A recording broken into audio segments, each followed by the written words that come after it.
We, as a group, met 17 times. 4 of those were public meetings, 13 were just our regular meetings.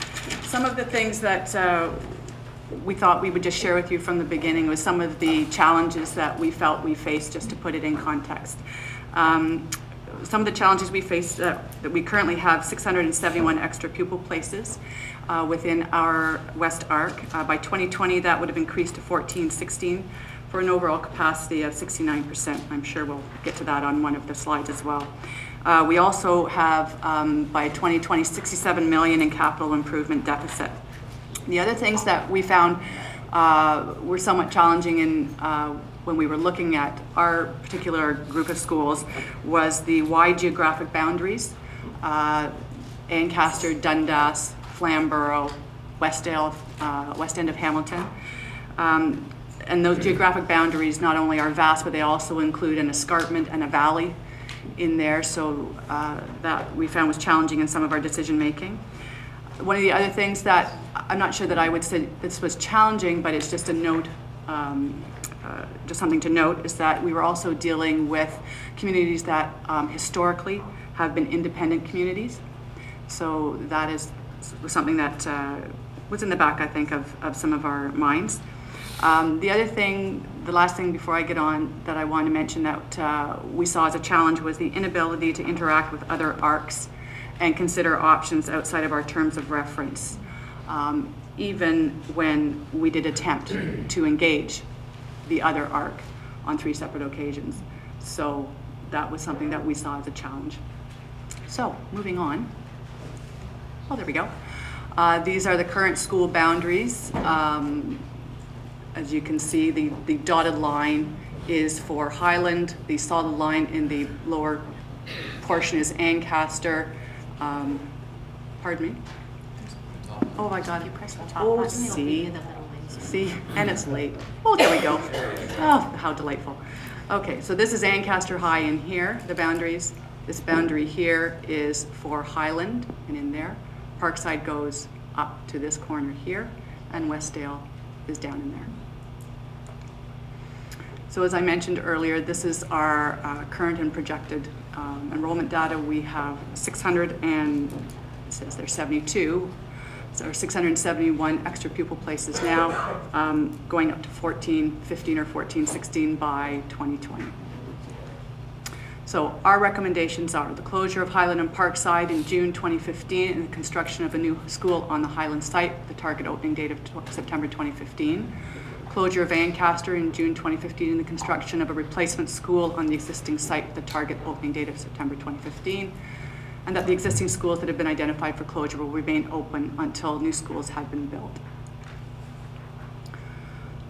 So the boundaries in this scenario would have all the former Parkside and Highland boundaries would now become the boundaries for the new school on the Highland site.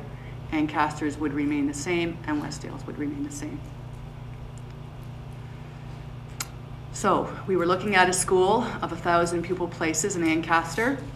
That would put us by 2020 at 88%, and in the short term, 98%. Highland, the new Highland Parkside School, utilization 2015 with this recommendation, again 1,000 pupil places, would see utilization at 110% and 91 by the time 2020 rolls around. Westdale would not see any changes to their capacity and would be sitting at 96 and then 90%. So in the short term, up to 2015, we would be looking at 100% utilization, and by 2020, down to 90%. So the status quo was actually with the initial cost of the option that that the board put forward, and it would be with their initial recommendation they put forward closing Parkside and just moving all the kids over to Highland, and it would be at a cost of about $1 million. Our option is 2 new schools at $55 million, proceeds of disposition of 1.6, which is the sale of Parkside land, Ministry of Education capital funding of approximately $51 million there. Total funding 52.4, short to the board 2,500,000. Okay. So the legacy costs are that, as we were saying, we were going to be looking at 67 million under the current situation. So if we were to close the 3 schools, build the 2 new ones, the deferred capital maintenance would be approximately 44 million that we would be able to eliminate. The 23 million that would be left would be for Westdale.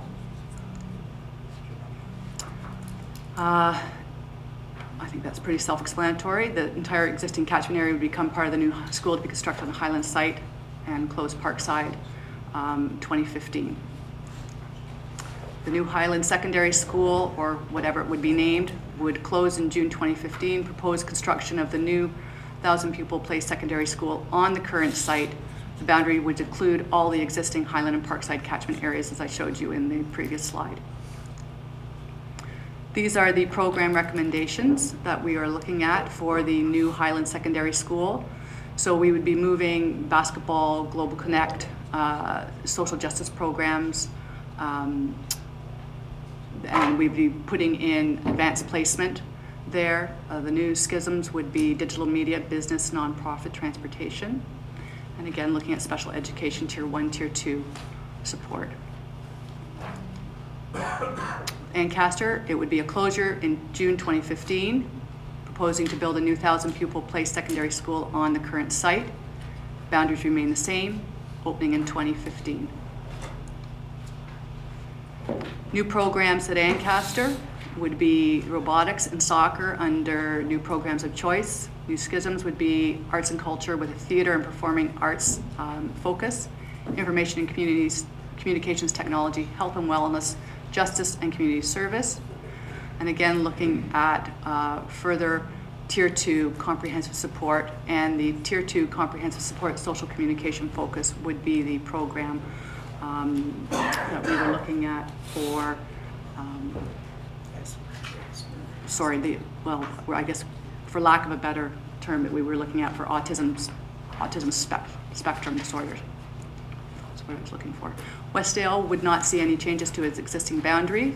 We would suggest, however, that the program's Quest, horticulture and basketball program be proposed as new specializations, a new digital media program, and again, Tier 2 comprehensive support. Deborah? Over to Boris. Right. Just have to speak loudly. That there be a theater-style auditorium on each school site, and if necessary, shared spaces with a music and or theater focus. I think there's 2 reasons for this recommendation. The first is that Ancaster already has a theater, and the community has made it quite clear that that's considered a valuable asset to the community. In the case of Dundas, the location of Dundas is fairly isolated in terms of there being no facilities currently for any sort of auditorium or any sort of music or theater production in the community. The next recommendation is that any new school will include space for community partnerships who are interested in self-evident. That's fairly self-evident. That the existing schools that have been identified for closure will remain open until new schools have been built. And I'm sure that's something the other ARCs have also recommended. And it's a particular concern in Dundas. That's something the community's passed on to us as a concern.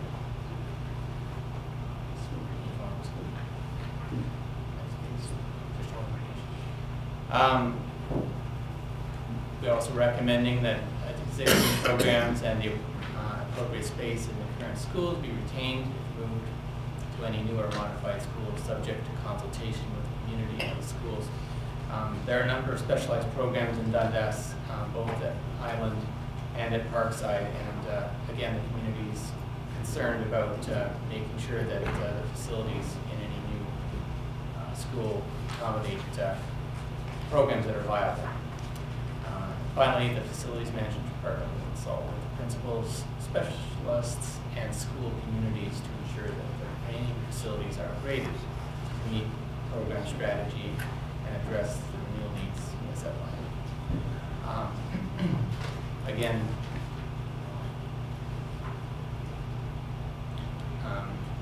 that's simply to address the concerns of the community as far as the new facility. We also had a few additional considerations, and you asked it earlier. In the absence of funding for new schools, it's our proposal that the board would go back and consult with the communities to outline the board's proposed strategy. We discussed at length a plan B, and we felt, although there was vision among our group, in the end we felt that it would weaken our case if we put forward a plan B, and felt that a plan A is the best way to go, and make a good case for it, and we felt we've done that. Secondly, that all students who are in school during the ARC time frame be provided with full support to continue their chosen educational pathway. This should include but not be restricted to options including relating to attending other schools in the cluster, transportation support, and options related to timetabling. The concern here, and why this is here, is that, as you know, the exodus happens when the fix is on, and the concern is that programs will not be able to be offered in the schools that start to be depleted, that are being targeted, so that the students who are currently in those schools will have difficulty finishing their educational pathway that they may have already been well on their way to. So courses that they were planning on taking in their second semester of grade 12 is now not available because there's not enough students to take it. So we're saying you need to recognize that that is an issue and address those students and make sure that they are able to complete their educational pathways, the existing students. The ARC acknowledges that there are traffic concerns on Governor's Road, this is outside of Highland, and that although it was not within the scope of our ARC, it is expected that the board will work in cooperation with the city to conduct a traffic study and address any traffic concerns through a variety of ways, road modifications, schedule changes, and additionally the board will work with the city to identify any new city busing that's required. This was brought up, not that you would make your decision and then look at the traffic study, but the traffic study would inform your decision, because our concern, that wasn't our concern, it was brought up at every public meeting again and again, that Governor's Road is gridlocked now, and you add another however many students end up going there, that it will be completely unfeasible to have people get in and out on time. And so the traffic study needs to, and a solution to the traffic issues that already exist, needs to be part of your decision and not an after-the-fact discussion. To immediately explore merging school communities to address the student needs in Dundas. So again, this is related to the fact that if the decision, and I guess that would be after the decision has been made. So if the decision is made to merge these two communities, even if the new building isn't built, that allow those two schools to then talk to each other about perhaps having common sports teams, perhaps having a campus approach to having courses, so that in the meantime, there would be things that you could do to start to blend these communities and allow more offerings between the two campuses that would eventually be merged. So this is post-decision, pre-merger, should the merger go forward. And having facilities management team consult with principal, staff, and students to support designing of the new school and determining the needs of the school. So, there are certain templates, obviously, from the minister, but every community is different, and I think it was indicated in the staff report that the facilities management would consult with the principals, but I think what we're saying is not just the principals, consult with the students and the community as well on what should go into this new school. And regardless of the outcome, so this is in regard to Ancaster, regardless of the outcome, the consideration is given to repurposing the space in Ancaster High in order to retain the theater and the pool. So one thing that Heather didn't really focus on or emphasize is the reason for the Ancaster change was to right-size it. It wasn't just to build a new facility. The facility is in very difficult condition right now. I don't know what its number is on the facilities index, but it's a high number. But it's also larger than it needs to be, and it's larger than it needs to be going forward. So that would address two issues, the condition of the facility and the size of the facility, but the risk there is that you would lose the theater and the pool. And so that is a risk that we would like to have some consideration given to. Could a portion of that building be retained post the construction of a new school, and that would allow for special education or the theater arts or whatever, in a small portion of the building being left that would be attached to the pool and the theater. And lastly, that the enrollment data be updated at the time of, I would say designing, we put building, but designing a new school, so that it reflects the size that's necessary. We've said we don't want the schools to be less than 1,000 pupil spaces, because what we've heard repeatedly from the educators that were on our committee is you can't really program for anything less than 1,000. When you start to get below 1,000, that's when you have difficulties in programming. So we felt that 1,000 should be the minimum, but we don't know what the size should be, because to be honest, we aren't confident in the numbers, because we think that the Flamborough area and the Ancaster rural area are sufficiently changing that the number that you look at today as far as what might be on building data, it may be completely different. We've got historical data from 2004 that tells us that the Dundas numbers weren't close to what was forecasted for 2012. So we want, as time passes and you debate your decision, before you pin on the number of how big it's going to be, don't use 2010 data. Rework all those forecasts with all the new development that may be on the table at that point in time, and decide on how big those schools will be. And I think that's the end of ours. Is that this one? So we need the actual point.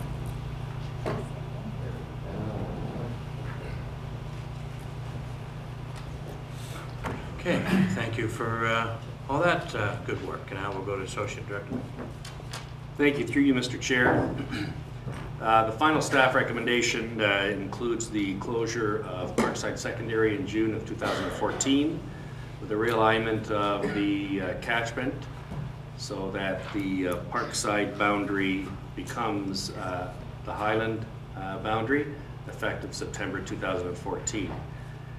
In addition to that recommendation, we are stepping forward with some capital improvement recommendations, and they are on the screen. The work on a new single gym and change rooms, 6 new labs, an expanded cafeteria and storage, interior renovations to create 3 additional classrooms, and renovations to provide for a new staff room and workroom. As we progress, should this recommendation be approved, and as we progress through the planning for the accommodation of the Parkside students onto the Highland site, there may be additional changes and improvements that we're going to look at. But as of right now, this is what facilities management is recommending through to the trustees. So not unlike the slide that was in the ARC report, you can see the orange area representing the boundary for Highland, and then the Ancaster boundary is unchanged, as is the Westdale boundary. With respect to the terms of reference explicitly, the closure of Parkside sees a utilization rate of 94% in the short term and declining to 83% by 2020. It does see a reduction in the number of surplus pupil spaces from 1,400 to 638. And as with the other presentations that I've made, under the status quo, the utilization rate would decrease to 69%. So with this recommendation, it would go from 69% up to 83% by 2020. Just a repeat of some of the comments that I've made on a previous slide, that we do have some recommendations for you with respect to facility condition, and that's simply a repeat, other than to add that the closure of Parkside reduces about $11 million in deferred capital maintenance. The program slides are identical to the ones in the previous 2 staff reports.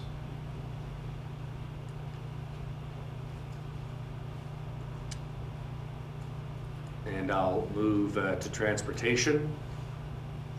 And you can see the impact of the staff recommendation on the transportation, so that there will be an increase in the total number of students eligible to 46% from the existing 43%. funding. So the cost of the final staff recommendation is $15.5 million. And we are looking at the proceeds of the disposition of Parkside at 1.6, with a business case submission to the ministry for $5 million, with an outstanding balance to fund of just under $9 million. So a repeat of the recommendation with respect to implementation. It sees this occurring in June of 2014. Originally, we had this contemplated for June of 2013, but because of the scope of the work that we know we need to undertake at Highland, we have rescheduled the proposed closure to June of 2014 to give us an additional year to make the necessary improvements to the Highland site. So not unlike the other two reports, we too celebrate and acknowledge the work not only of the community but the staff to put together a report for you this evening. The ARC report, as you know, looks at the closure of 3 and the building of 2 new ones. We're recommending the closure of Parkside and the relocation of those students to Highland with some significant improvements to the Highland facility. And we believe that our recommendation does address the accommodation needs in the short and the long term. We believe that the costs associated with 2 new high schools in the West are make it not a viable option. And then that's the slide that I'm prepared to conclude with, Mr. Chair, which is a bit of an overview of the entire summary. So the scope of our recommendations show the construction of 2 new schools, significant upgrades to Highland, and I think of note the impact. We reduce 5,000 surplus pupil spaces. We increase our utilization across the district from 62 to 89% by 2020. I think of real significance is our long-term renewal savings of $115 million, long-term operational savings of $46 million. The estimated cost of our projects that we've shared with you this evening is $83 million. We do have the potential proceeds of disposition of up to $43 million, which really means that the balance to fund is $40 million. So, Mr. Chair, that concludes the staff recommendations for this evening, including the summary slide that I believe presents a picture for trustees. Thank you. Thank you, Associate Director Bain, and thank you also to Deborah, Heather, and Boris for all your good work, and the West Arc for their tireless hours and hours of tired hours. It wasn't tireless. And some very interesting things to consider, and we appreciate that greatly. If I can suggest to the trustees, questions of clarification only. No questions yet on Associate Director Bain's summary. We will save that to after the recommended action. So I have Trustee Brennan first. I have two sort of clusters of questions. One is the improvements that are proposed for the remaining school in Dundas by the staff. If we were to get a new school to accommodate the 1,400 students, which would, let's say, a 1250 school, what would be the features in 2012 that one would require to have in a new school? That's a sort of a general question. And then very specifically, the items that have been listed here on page 8B8 of the staff report, how do these jive, if you will, between what's been recommended and what we would naturally get with a new school? So I just want to be sure that the features would be the same. And I have a couple more questions related to that. I think Ron's ready for that one, Ron. Thank you. Through you, Mr. Chair. We've heard about the ministry template several times tonight, so when this question was asked initially, what I've done is taken the template as if we were building a new school and moving then the existing Highland into that category, and that is the reason for the new labs, the expanded cafeteria, the expanded workroom, the additional classroom spaces. Based on a 1,000-pupil school, the ministry establishes 52 instructional spaces. On this proposed design, we would have 53 instructional spaces, plus the third gym, plus the change rooms, as I said, the staff workroom, so that it would be in keeping with a new facility. I'm very happy to hear about a third gym, because according to the staff report, there would only be one more gym. And for those of you who do know the school that is on Governor's Road, there is only one gym. So we lose a high school in Dundas, we have one gym for 1,400 students. So I just want to point out the issue of 1,400 students. We begin with the merger of these two communities at 1,400. So what are the features required of an upgraded school to accommodate 1,400? So rather than 1,000, I appreciate the commentary, and I did see the numbers looking out into 2020. But we begin with a 1,400 student population. So that's more for consideration. I'm also concerned with the recommendation to Highland. I think I have to get into things like the grounds. What would be suggested in terms of what will be on the playing field, or what would be the use of that extra space? Because unless we have a real reason why it needs to be there because of the space, why would we not keep it at Parkside? Why would we not, in fact, have the upgraded school, the Parkside school, instead of Highland? So, and also too, as you look at funding the building or the renovations. Excuse me, I'm still living in fantasy land. But if we're talking about upgrading, wouldn't the selling of the Highland property, in fact, give you more property money? And wouldn't that really be the traffic issue that people have been talking about regarding the Governor's Road? So, so that's a question about, now that we're not looking at a new school, at least from the staff recommendation. I know the members of the committee still would be talking about a new school. I certainly would be desirous of a new school in Dundas. But having said that, why now, if we're not going to have a new school, is Highland justified as the site rather than Parkside? So that's a question out there. And then I actually have two more, and then I promise to be relatively quiet for a while. Associate Director Bain. Through you, Mr. Chair. The Highland site is certainly a larger piece of property, and in order to build onto it, as we were contemplating, we need the space that is afforded to us on the Highland site in order to accommodate the Parkside students. If we were to do the reverse, the Parkside property, on the other hand, is very, very small and I'll say tight, and we could not build on the Parkside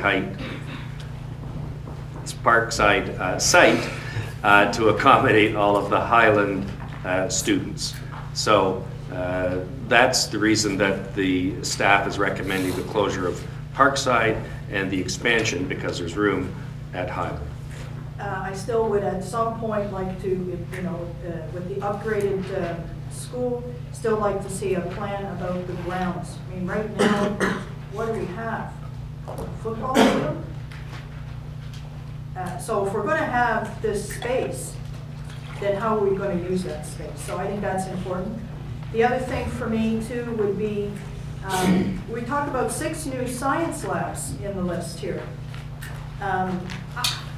What do we have at Highland at the moment? I think we have 4. And I think they have my original Bunsen burner. That's how old that those labs are. So is this 6 new ones that would replace those 4? I think it's 4. Or is it 6 on top of the 4? Because we're going to be combining 2 communities at 1,400 students. Dan, I think's got that. Sorry, through you, Mr. Chair, just a point of clarification. I think it's just over 1,100 students when the 2 school communities are combined. So just as a frame of reference, the 1,400 number is... Aren't I allowed inflation? Yes, you are. I just want to make sure we're all dealing in the same, with the same set of numbers. Not the number I saw, so I'll check my eyeglasses later. And with regards, and I don't mean to speak at a turn, but the 6 science labs would replace the existing science labs. They're not in addition to the remaining ones. They are intended to replace the existing ones. That just, Mr. Chair, that feels insufficient. So just to put that out there. Also, too, I mean. My conversation has been around questions related to, obviously accepting the upgraded schools on the Governor's Road. I know the fiscal responsibilities facing us as a board. I know there are really strong cases for new schools elsewhere. But I do want to make a case at some point later on in our conversation, so I'll give you notice of conversation, which is why Dundas deserves a new school. Why a community that's given up 3 elementary schools over the last 10 years has an opportunity to get a new school for a secondary accommodation. This is a community, through the committee, you heard it, this is a community already happy to merge the 2 schools communities. They're thrilled to do it. They're already talking about how to do it. And that, of course, would be if the carrot in front of us was a new school. So I will have to make a stronger case, and I'll have to make that case later on in our discussion as a group. But I want to be sure that we understand that if we're going to an upgraded facility through the staff recommendation, that these upgrades are not going to be enough. Okay, I think I see Deborah put her hand up. Oh, have I got the right name? Yes, you do have the right name. I just wasn't sure if it was appropriate for me to speak, Yeah, but right. through you, Mr. Chair, I just wanted to make a point about the new versus the upgraded school at the Highland site and the financials of it, because I don't know that we saw a chart up there that spelled that out. And that is that I think through the process and through listening and understanding, trying to merge the 2 schools, we all understood, including the staff, that the current Highland site is inadequate. It will not accommodate the combined population. In fact, it's probably inadequate right now by today's standards. But additionally, when you compare a new school, if you remove the old crumbling, asbestos-filled Highland building, you also remove $16.5 million of deferred maintenance from the budget. So to do the 23 to build a new one, compared to the 15 to renovate, and the 15 that you're using to renovate can't address those 16 million, because most of that 15 million, I presume, would be needed for the upgrades that are on that list. Associate Director Bain. Thank you. Through you, Mr. Chair. Of the 15 million that we've referenced with respect to the improvements to Highland, the list that appeared on the screen and in our report, the gym, the labs, the cafeteria, the new staff room, and the 3 additional classrooms, that totals 5 million. There will be 10 million additional dollars spent on facility upgrades to include new windows, general facility upgrades, accessibility, painting, flooring, landscaping, and renewal costs to meet student objectives of almost $6 million. So there is a $15 million improvement contemplated for Highland, 5 on the screen and 10 of other facility renewals. Okay, seeing nothing else there, let's go to Trustee Johnstone. Through the chair, to the West Arc Committee members, thank you so much for all of the work that you've put in thus far, and certainly for staying here till 11 o'clock at night. Hopefully we're out of here before midnight, otherwise Jessica will turn into a pumpkin. That's right. And so I do... My orange jacket, though. Oh.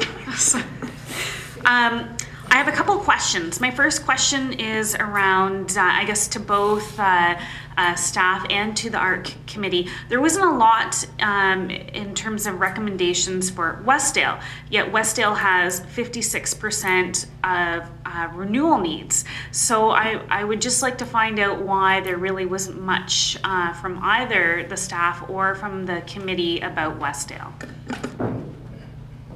We'll start with Associate Director Bain. Through you, Mr. Chair. The answer, I'm going to take the question and go beyond Westdale, because we haven't made any recommendations around school renewal needs for all of the other schools, and that will be addressed in the annual capital projects list. You remember my response earlier to Trustee Terkstra, where we will take the renewal dollars that we have and spread it over 11 schools versus 18. Westdale, Ancaster, Barton, and a whole host of other schools would be in that group of 11, and we would be investing in those as the capital projects priorities list come out. Thank you. Anybody from the ARC? I'll give this one a stab. I think there was a few reasons perhaps why Westdale wasn't addressed in the same way. First of all, I think the staff recommendation that we saw back in February really drove the discussions that we had for probably the first 6 months. And it wasn't until the last few months that Ancaster's particular needs were brought to the table.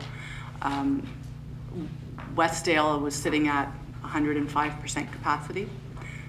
And so I think there was somewhat a sense from the larger group that, not that they weren't to be touched, but as they themselves really didn't, the community representatives from Westdale really didn't talk about their needs at all. So I think there was a sense that because it wasn't part of the original recommendations from the board staff, that their own community representatives really didn't look to be bringing up any of their needs around the table. And certainly the Dundas and Ancaster representatives were driving some of that discussion. I think that's why they weren't being looked at in the same way. So my next question goes specifically to the committee. Certainly around the West Arc, we heard a lot about the learning or deteriorating, I guess, learning and working conditions at Ancaster High. However, I think it's important for the Board of Trustees to understand why you as a committee proposed to have a new high school rather than to just right size and reno the existing Ancaster High School. Okay. When we first started looking at Ancaster's needs, honestly, the first thing that came up was right sizing, and at first glance we thought maybe that's the answer. The way Ancaster has been built, for those of you who aren't aware, it's been built over a number of years in sections. So there's really been 3 or 4 different additions put on over the years. It started off, some of those additions were started off as an elementary school, and then a tunnel was built to join it to the existing high school. So there did seem to be an idea that maybe we could, for lack of a better term, lop off part of the school, get the right size. But one of the suggestions that came with that was that to facilitate the cost of that Ancaster High School would look at losing 20 acres of land. So from a committee, we looked at that and said, and at the end of the day, nothing was going to change within the school. So the renewal needs of that school, where we all agree that Dundas absolutely has needs related to science labs, et cetera, but Ancaster High also has labs that currently aren't functioning because they don't have running water.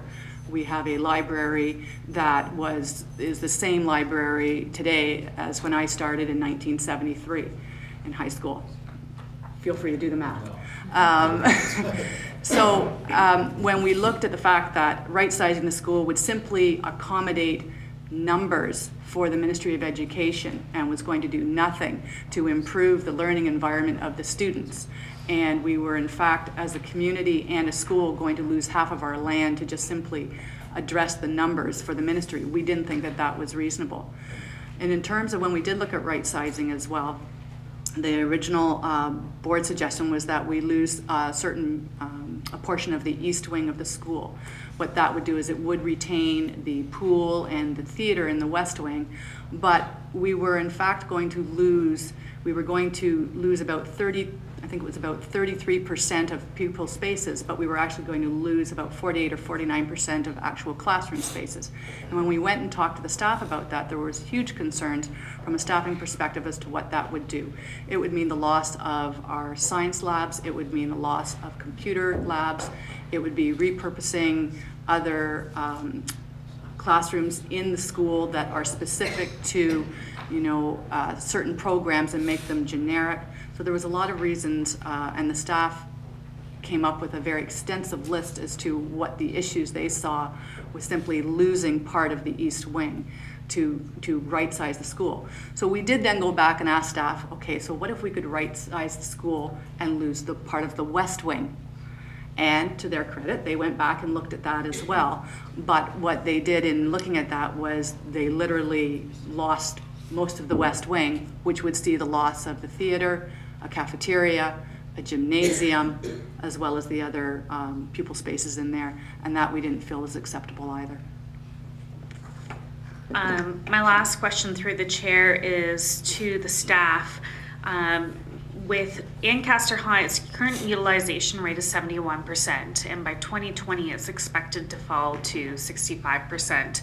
I would like to know why the original proposal, or one of the original proposals to right size Ancaster High was abandoned. Who got done? Through you, Mr. Chair. Sorry, so if I can, just clarification of the question. Same question. Why did the staff choose not to right size Ancaster High? I think the rationale and the justification that's been provided tonight by both Deborah and Heather played heavy on our decision. I think what happened is we went through as a staff and reviewed the school, the concerns about what portions of the building could be taken off without jeopardizing the actual program space available to continue to offer the academic program was a concern of ours. I think that, and that was well documented in the information that was provided, so it's available for the trustees to take a look at. There's certainly opportunity for us to continue to look at capital improvements in the school post the ARC. There's nothing to prevent us from doing that, but for the very reasons that the ARC committee itself suggested that right sizing wasn't the way to go, staff came to the same conclusion. Thanks, sir. Thank you. Okay, I have Trustee Jerkstra next. Thank you, Mr. Chair. So, my extreme thanks to the committee as well. I attended almost all of your meetings because I'm the only trustee who actually wasn't part of an ARC. Mind you, I have, if you look on the map, I have a significant area that feeds to those schools. So thank you for your work, for your hours, for your dedication. Lots of great discussions went on, and I guess I have a few things I'd like to touch on because I wasn't able to at any of those meetings. And I guess the first one is, I'll speak to the Dundas community first because my schools feed to the Dundas communities. And Parkside took the hit for its bleeding, and I could not support more the merging of those school communities now. For purposeful programming, I really, really hope there's something in the works for not 2014 or 2015, but for September 2012 for those students. The program has suffered, I would say. They've done a phenomenal job of flipping and trying, but Parkside is probably at about 500 students right now. Some of the kids went to Highlands, some of them went to Westdale, some of them went to St. Mary's. They didn't come to Parkside because of this recommendation. So they need some help. The second thing I wanted to talk about was, I guess I'm not understanding what you mean by define consultation to outline the board's proposed strategy should you not get, your recommendation. Because I think that, the ARC's work is over, once you present it to us. And I'm not sure, if you could, through the chair, define to me what you mean by, once we decide what we think is best after hearing from you and hearing from staff, what do you mean by consultation? Are you looking for another ARC type of feedback? Are you looking for, so could you define that? And then I have more. Who's going to take it? I'll take it. Okay, go ahead. So I think the one you're referring to, that it starts with in the absence of funding. So again, it's our belief and the belief of the staff that the Highland facility is not adequate for the combined population of those two schools to go into. So and both of our recommendations rely on funding from the ministry in order to make them possible. So if we do not get funding from the ministry, then what is the alternative? Because, and I don't know that we're necessarily talking about a full ARC, but to talk about what then can you do with the resources that you have, and how do you address that? So you need to then go back to the community, because all of the recommendations are based on if we get community fund or ministry funding.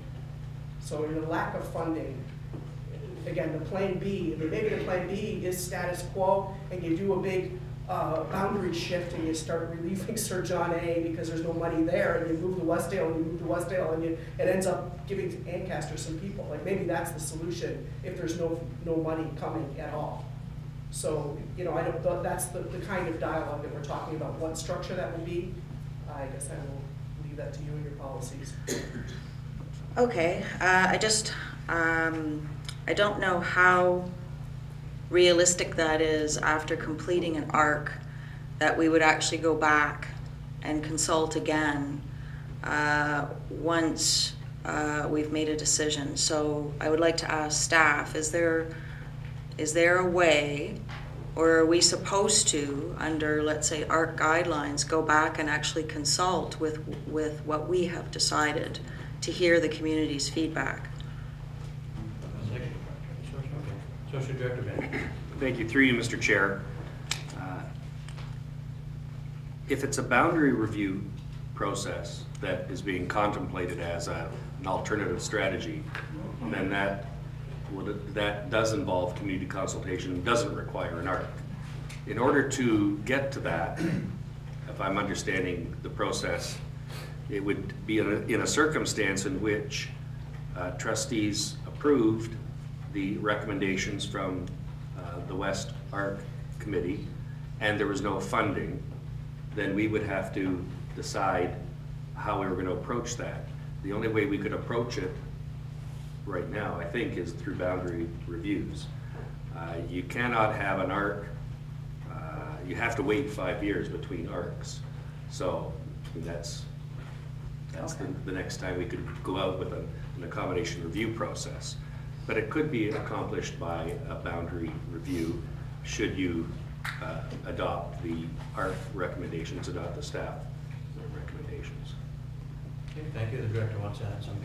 And through you, Mr. Chair, if I'm understanding the trustee's question, to add to what the associate director said, the board can always request staff to engage in a form of consultation if there is something that this board wishes to learn from the community. There would not be any requirement, as the associate director stated, under any policy or guideline. But if we were to be in a position whereby you say to us, staff, go and do 2 evenings to gain insights regarding this particular question, that's always within the trustee's purview to direct. Okay, thank you for that clarification. I'd also like to look at the numbers for 2015 for the consolidation of Parkside and Highland School. It says 1,101 students would be at the school in 2015.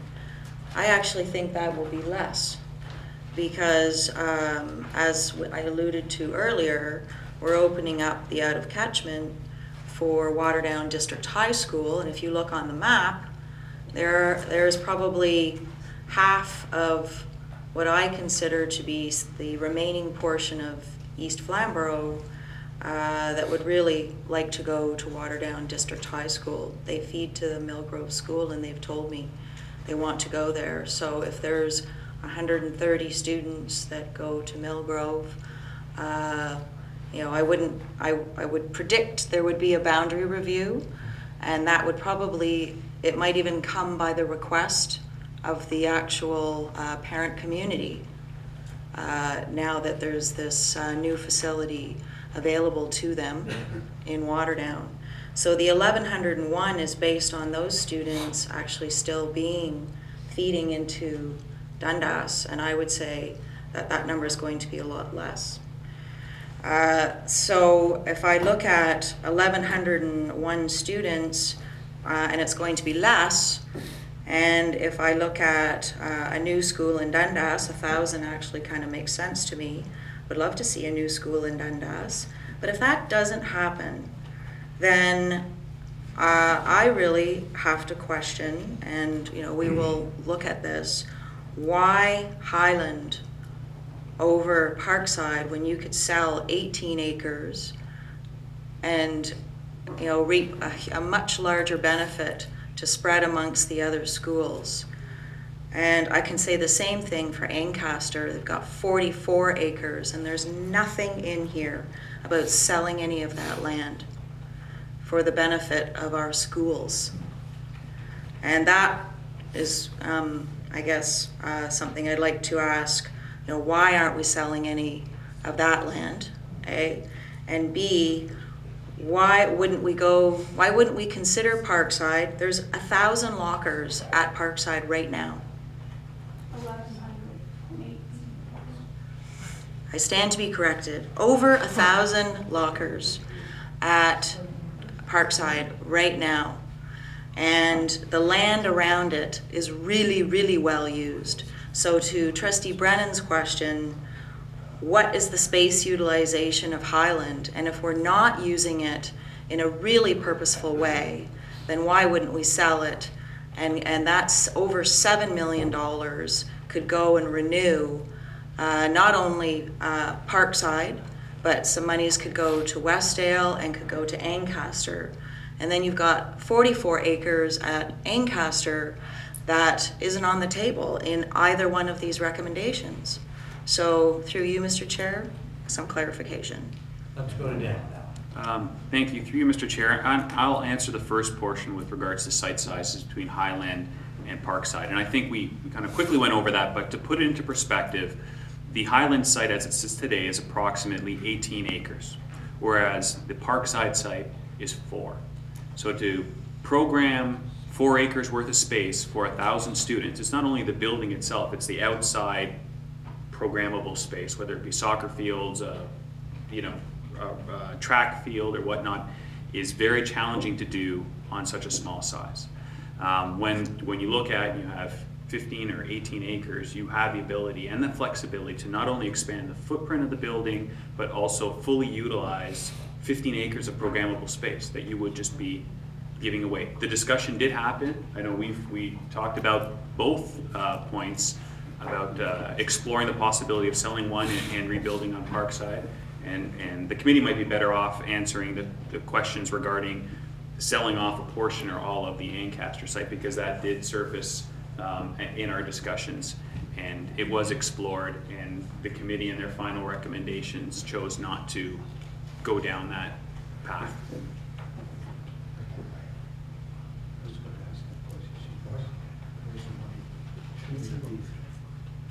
Okay, who do we want to go at? We want to go with, okay, Boris. Yeah, just some other information about some of the logistical difficulties with Parkside. And I visited a few times. I don't have extensive experience, but the neighborhood is and the streets are very, it's a back neighborhood. It's very narrow streets. Currently, bus access is through the actual park, which is owned by the city, and legally, teachers are not allowed to supervise bus access because it's not school property. So there are a number of minor technical issues, again, with the property size and access that combine. It's no single factor, but they combine to make it an unpalatable choice. Just further to that, we did discuss at length what would be the right place for the new Dundas school. And the ideal thing would be a new neutral site, because we've kind of left a few neighborhoods out by either location. And so what we actually explored that option a bit and looked to see, and rather than what the other two artists did and left you to look for the land, we actually looked to see if there was any land there, and we couldn't come up with any. And so then we forced ourselves to make a decision of one versus the other. I think there's a lot of merit still to the Parkside site because of its attached land, but we were repeatedly told that the 4 acres was inadequate. So I think that's a question that you need to answer for yourselves, is that 4 acres is indeed inadequate. Further to your comment about the population, I agree with you. The Mill Grove population would make absolute sense for them to go to Waterdown, particularly if they're going to have to travel all the way to Highland. But I just want to quantify that. I believe the population of Highland, or Mill Grove in total is 200 students, which would translate to maybe a total of 100 students that would switch over if you took 25 of them being grade 8 for 4 years. 100 of those would then go to Waterdown, so that number would go from 1,100 perhaps down to 1,000 with the Mill Grove impact. Okay, thank you for that. Talk about the Ancaster. Oh, the Ancaster piece, yeah. Go ahead, Heather. Oh, sorry, Heather. It's okay, I will now. Talking about selling off Ancaster land, that's kind of a tricky conversation, actually. I think there's a number of factors involved with this one. I think that, first of all, the community itself views that land as an asset to the community. And I realize that through lots of discussion around the board, and around the table, that the board does not necessarily see themselves in the role of providing assets like that to the community. However, I'm just simply responding that that is the view of the community, that they view it as a community asset. As well, outside of our purview of secondary school, there is a need for a K-8 school in Ancaster that some of us are aware has been identified in the past. And might that, land at Ancaster High School be an option for a future K-8 school? So, selling off part of your land only to wish you had it down the road, type of conversation as well. The idea of selling some of that land has come up in Ancaster, in further conversations. And I guess one thing that I would perhaps leave you with is that I think that there is some potential for further conversations with the community around issues of land if it was felt that there was going to be a direct benefit back to the community through sale of land. So in other words, a school. So to lose half the land and be left with a school that doesn't support 21st century learning, that doesn't address the needs of the students in that Ancaster community, that continues to have us fight for students with a brand new Catholic school 2 or 3 kilometers away. That wouldn't be something that the community, from my perspective, from what I've heard from the community, that they would be willing to support. Okay, so just to do the math, 15 acres for a high school and 8 acres for elementary school is 23 acres. There's still over 20 acres of surplus land on that site that I think nobody addressed. So I'm just leaving it out there. The other thing I wanted to ask about, I did land development for quite a few years, and I actually got out of the land development business because of the moratorium on greenbelt lands. And there seems to be this feeling that there's all this rural land that's going to be developed in the near future. And my experience would say that that is not true. The greenbelt legislation is on. Those agricultural lands are extremely difficult to convert. Especially agricultural lands are extremely difficult to convert to residential or even institutional, or whatever you want to say. So even though there's lots and lots of land around Ancaster High and in Flamborough, it won't be any time soon that there'll be any track housing going out that way. The urban boundaries have been cut off, and it put someone like me out of business who did small land development. So unless the moratorium is taken off, I can't see the projections changing drastically. So that's a point just of clarification. The other thing I wanted to ask is, it says here that every student in the Hamilton-Wentworth District School Board is able to attend the school that provides the programs that facilitate their success. And it's part of your program strategy, our program strategy. So if I look at the map and I look at the rural students, I need clarification on what that means for the rural students going to Highland, to Parkside, to Ancaster, to Westdale, to Westmount. How do those students get there? Because right now you give them a bus ticket and there's no bus. Director Moore. Through you, Mr. Chair, the program strategy transportation plan is something that we have already begun costing in relationship to what we perceive might be the interest. So obviously we don't know at this moment what percentage of our students across the entire system, let alone in the West cluster that we're speaking about, will make that choice.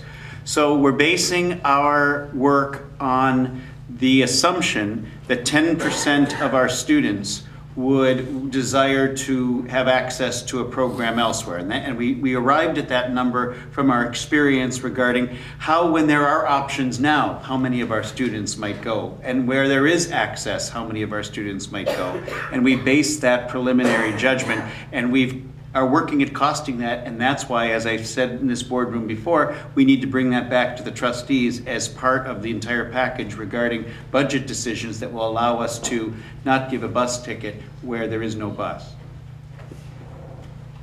Okay, so that's forthcoming. All right, I'm very, very, very, very concerned about the traffic study. I don't know if anybody's ever driven along Governor's Road in the morning. That's just a nightmare, and it really, really does impact the staff recommendation and the ARC's recommendation. And for me, it has to be done almost immediately, because you don't need a traffic study if they go to Parkside. They go around the driving park and they drop them off and in they go. So space utilization again is going to be key for that decision. And what else? I had one more thing here. Oh, I was just going to talk about location. Was there discussion about what the students want, which school they would like to go to in Dundas? Because my perception is that the students would love to go to Parkside, because it is a downtown school, and they can walk.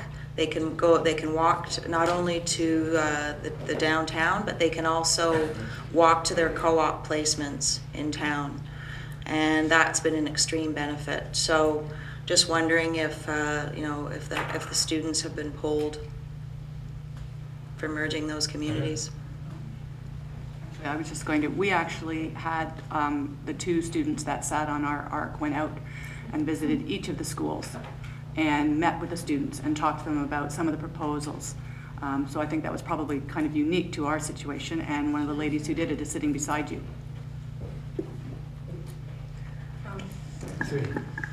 Through Mr. Chair, so what we did was Alyssa, the other student rep on the ARC committee, and myself, we went around to these 4 schools. And to your question, when we did go to Parkside and Highland, the general, there was really a general consensus that they wanted an integrated community. In terms of what school they went to be honest, the school that they went to, they would have been at. Like, there wasn't students saying they wish to go to one place or the other, because our Ford is one that offers your choice of high school. And I guess the concern is the location. The location-wise, the students at Parkside definitely loved how they were in close proximity to the downtown core of Dundas, but also the students at Highland did like how they had an elementary school across from them, and there was a field and a track at the back of Highland as well.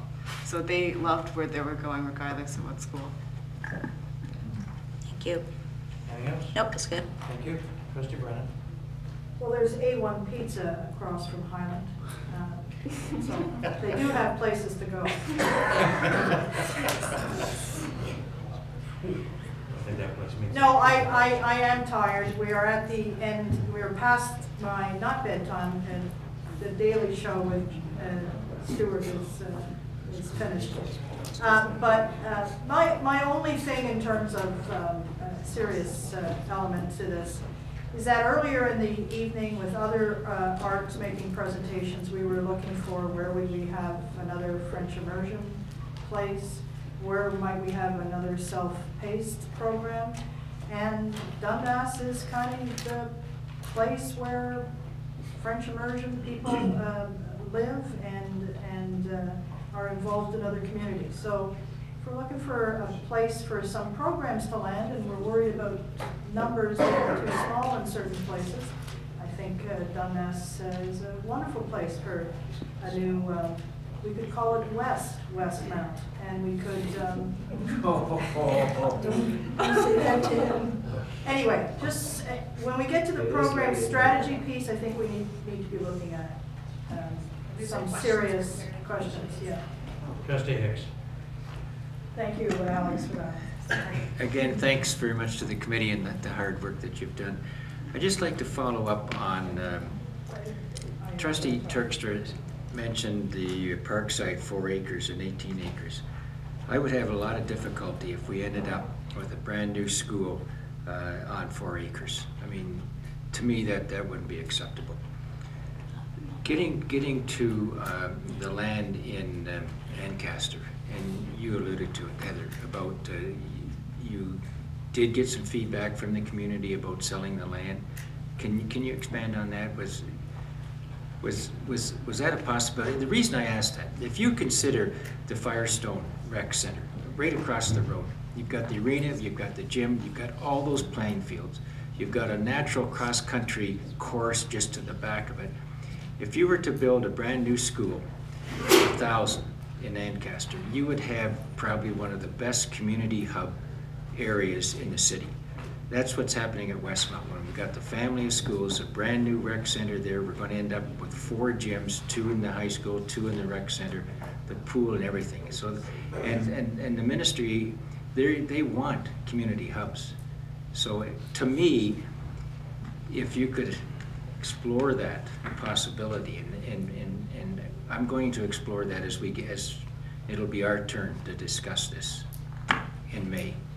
But I think that that's a real possibility, but I would want some feedback before we get to May. Is it feasible to sell half the property? How much money would we realize from that? Mm-hmm. If you'd like to. Well, I presume that was through the chair. Absolutely. And I think Heather knows where I'm coming. Yeah. And as I hope you can all appreciate, I am but one Ancaster voice on this particular issue. As I think I alluded to a little earlier, the whole discussion around Ancaster and its particular needs and some of the unique situations, given that it has a pool and a theater and some of those kinds of things in its location, we really didn't get as full a chance, I think, to explore all options of it because we simply ran out of time. And I think we did the best that we could with the amount of time we had. But in terms of community consultation, I can tell you that, both the other representative and myself have gone and had a meeting with all the feeder schools. We had over 200 people there. Certainly, it's not the first thing that people would want to do, but in terms of giving up that type of space. But there has been people who have clearly said, and a large number of people have clearly said, If it's a matter of this space, this land versus a new school, they would be willing to look at that option. I don't think I would be totally out of line to let you know that we are continuing in the community of Ancaster to have conversations about this with a number of groups that would be impacted by any decision related to that school and the land, to see if we can look at developing partnerships. And that's ongoing as we speak right now, so it's not a matter of it just being off the table. I think when we originally looked at it as a loss of land, it was when, you know, we were right-sizing a school and it was just simply a loss of land to the community with nothing else in return. Thank you, through the chair. Okay, thank you. Trustee Orr. I'd just like to maybe hook on what Trustee Churchstraw said. It was quite invitational to have some students from Parkside go to Waterdale. So my question through the chair to her is, what's your excess space right now in Waterdale to accommodate them? Because I know you have about 1,130 and you built a 1,700 school. So do you have about 530 spaces there that you could accommodate students to fill up the spaces at Waterdale? Is that what you meant? The question is, yeah, through the chair. Yeah. Okay, well, the school is going to hold 1,701 students, and it's probably at over 1,100 right now. 1,130. Okay, and so that actually has gone down a bit, and I actually kind of expected that, because when the school is under enormous pressures with all of the portables, then you say you're going to add on a 763 student pupil place addition, people don't want to go there until it's done. So I actually think we lost some students, and they'll come back when the school is done. And we also had the OMB just opened up the floodgates. We had a stoppage because of the water tower and because of some stormwater management, and there were all kinds of issues that were precluding a lot of these new developments moving forward. Well, they all pretty much got cleared through the OMB. So if you went through Waterdown even a year ago, a lot of them have just stopped. Now, if you drive through, all of these new developments are opening up to the east, to the north, to the west, and everywhere. It's unbelievable. So I think that the out of catchment will be for maybe, let's say, just west of Highway 6, the Millgrove population. But that school will peak out at 1,700 probably by 2016. 2017 with the amount of development that's going on. But my question was, currently there is excess space there? There is no excess space because the school hasn't opened yet with the renovation. It's a little bit behind schedule, I believe. Thank you. But it's supposed to be, in theory, open to 1,701 students September 2012. Thank you. Okay, I have no other questions, or no other speakers, I should say. So we'll go to the recommended action. I need somebody to move the action. I'm going to take the liberty again to amend it in advance. The trustees receive the accommodation review reports for Ancaster High School, Highland Secondary, Parkside High School, and West Elm Secondary, and defer a final decision until no earlier than May 2012. That was moved by Trustee Jessica Brennan, moved by Trustee Alex, seconded by Trustee Alex Johnson. All in favor of the resolution? That is unanimous for those in attendance. Please, nobody have anything for item 9? Anybody? Yeah. Yes. Right. For me, the general question for additional information, and it may be coming, so I appreciate that, but the program strategy overall, and then specifically conversations around vocational programming. So I don't know when that's coming, but that is additional information I need to now have in order to make, I think, good decisions. Everybody looks confused. Have I just talked in I think you've just Swahili? confused us all. Director Mullen. Through you, Mr. Chair, just if I can clarify something about the program strategy said at the beginning of the evening, which is that we're working in a concept of what 3 clusters would have, what 2 clusters would have, and what a system program would have. Within this window called ARC process that ends maybe in May or June, though we are taking into account all of the insights that have emerged, it's not as if we were, from a staff perspective, feeling that we were in a place we were able to say manufacturing here, AP that there, to that specific degree. That's work that's got to go on over the next 2 years. So the question around the program strategy through you, Mr. Chair, is we would need to clarify what it is specifically trustees would expect to be brought forward, and we could certainly do our best. Okay. And in terms of vocational education, we would be ready at any point in any venue to discuss what we believe is important information that could be helpful to you and engage in providing that with you. And then just in terms of additional information, staff and ARC members from 3 different ARCs made presentations up on the screen. Do we have access to those slide presentations, those screens? Associate Director Bain. Through you, Mr. Chair, they will be on the ARC website by the morning. I wonder, again, as I've indicated before, if they could be pushed out to the trustees, that someone let us know that they're there. Make sure that Thank you. Certainly. Does anybody got any questions on the summary report that Director Bain had as I promised? Yes. Trustee Churchman.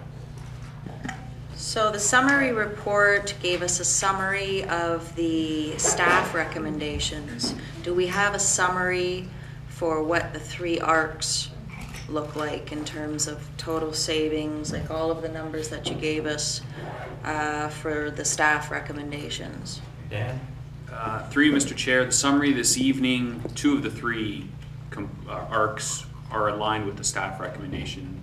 The West ARC has chosen a different path, and that wasn't captured in our summary this evening, but it can be captured to find the full impact as to what the West ARC would look like incorporated into the other 2.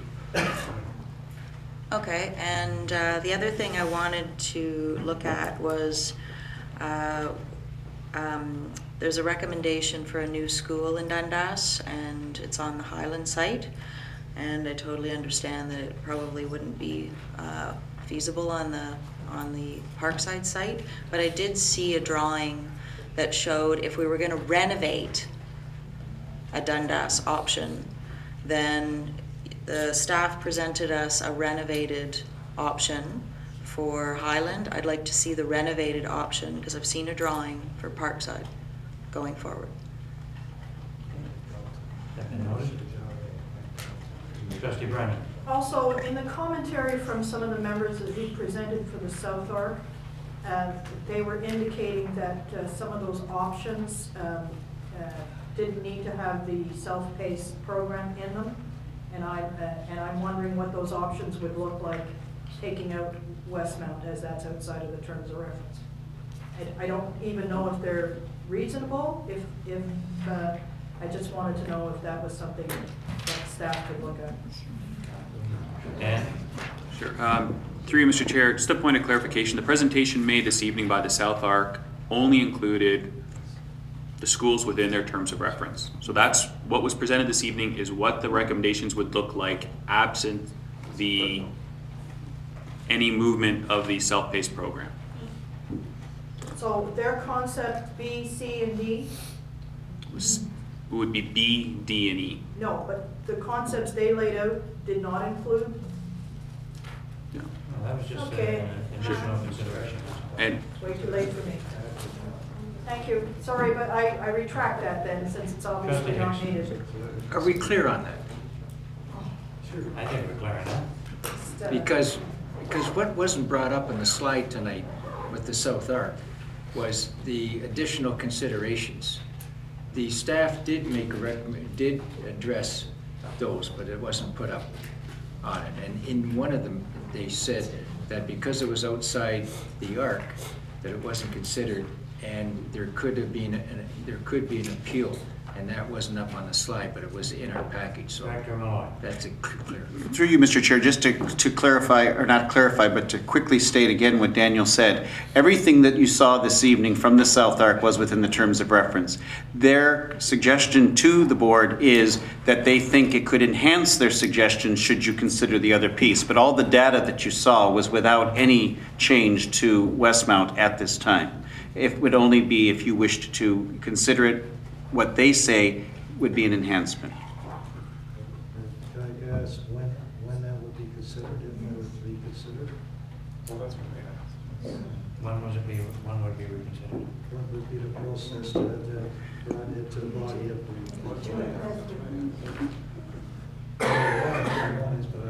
Through you, Mr. Chair, a formal motion would need to be made at some time directing staff to engage in a consultation process. The only caveat that I added is because you will not be able to finalize this process without having an accommodation for all students, and that would be the only thing that would mandate that if you were to wish consideration of that, it would actually have to happen in the same general time frame. And that's the only key piece that I was stressing earlier, which is it's not part of the ARC at all, but if you were wanting to consider that consideration, you would need to conduct the consultation within the same ARC window. And that would be done through formal motion requesting staff to do such a thing. All right. Any other comments or questions? Seeing none. Item 10, public questions for clarification only. Yes, state your name for the record, please. Lila Miklos, you can just spell it? Now we'll get it. Okay. In the South Arc, Ann Pullard made a very compelling presentation in defense of Mountain and showed a diagram about changing this classroom size. I just wanted to point out that both Parkview and Mountain are designated as vocational schools, which is a bit of a misnomer. They haven't really been vocational schools for many years now. If that designation was changed to a spec ed school, that would change your funding formula so you could actually have a smaller classroom size. So I just wanted to throw that out there to trustees to chew on when they're considering options for the two vocational schools there. We're asking for questions, Lila. I appreciate you want the commentary. So, questions. My question is, did trustees know that there is a change in funding if you designate the school as spec ed rather than vocational? I put it in the form of a question, like Jefferson. Yes. Any other questions for clarification? Regarding the minutes, King George, the statement that was asked regarding the air quality, et cetera, that was in noise pollution that may be at King George. When I brought up the motion to the body here, you asked if the school or the City Hall was notified. I did notify them, made a presentation, they threw it back to this board saying if the board wanted to know about the air quality regarding Prince of Wales School, they would have to do it. And the question to you now is, will you do an air quality monitoring and a noise sampling monitoring of Prince of Wales School? Being that it's so close to the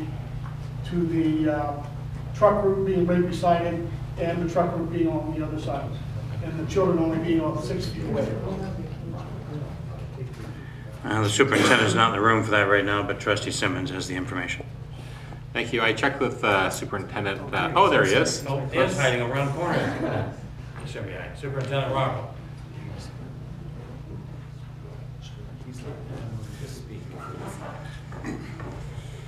Actually, if I could just get the question clarified. Well, the clarification is the noise.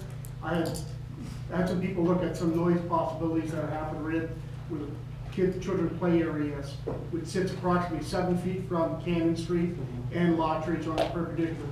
The trucks are large, dump trucks, etc. were there. Noise pollution and air pollution were way above the normal limits, would be acceptable in a factory. So I would ask, and I asked this board previously, to do some due diligence in finding out this and maybe some testing. And they said, have you talked to City Hall? I talked to City Hall, and the council members' staffs told me that this is really a board issue and the board should look after it. And I'm asking the board to take some examination of the air quality and noise quality at that school. Okay, through you, Mr. Chair, and understanding the question.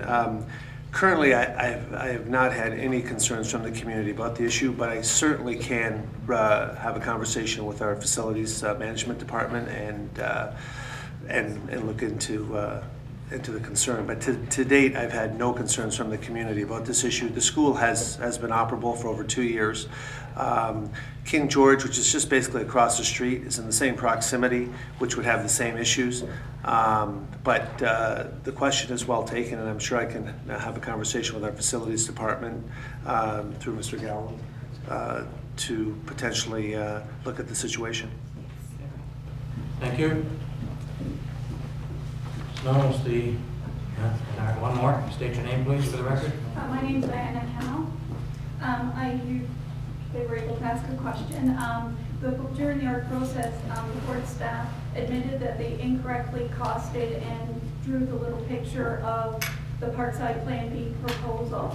So I'm not sure if I'm able to ask for a proper costing according to the plan as it was submitted for our consideration. Not sure I'm not sure if that's what Karen, if that's what you were actually asking for, because that picture they drew, they admitted that was putting Highland as it is. Okay, well, we'll see what Dan has to say. Thank you. Through you, Mr. Chair, and the ARC members are still here so they can attest to this. We received proposals from the public with regards, as we do with every single ARC, asking them for their input. A proposal came in for what was defined as a Plan B option, and that included the closure of Highland and the renovation of Parkside. The committee members looked at our interpretation of that proposal. They chose not to explore it in any more detail, and as a result, for lack of a better word, it ceased to be pursued at that particular point. And that's where we ended it. You can see the results of that analysis are part of your appendices for the West ARC report, and I'm not certain whether the ARC members themselves have any additional input on that. I think other than to just say that I think where some potential confusion may have arisen was that Ms. Kennel submitted a Plan B. We had already been, that was a proposal that she had put together, is my understanding, and we had been discussing Plan B as an option, not necessarily her Plan B, but just, you know, were we going to have a fallback position that we were calling Plan B, and that's what the board staff and the consultants referred to, and we did decide that we weren't going to look at any further Plan B, and it wasn't a reflection on her particular proposal as it was just the general concept of a Plan B. Thank you. Well, I appreciate the West ARC folks hanging in late tonight. You're welcome to stay there all night, get comfortable and put your feet up. Somebody move adjournment.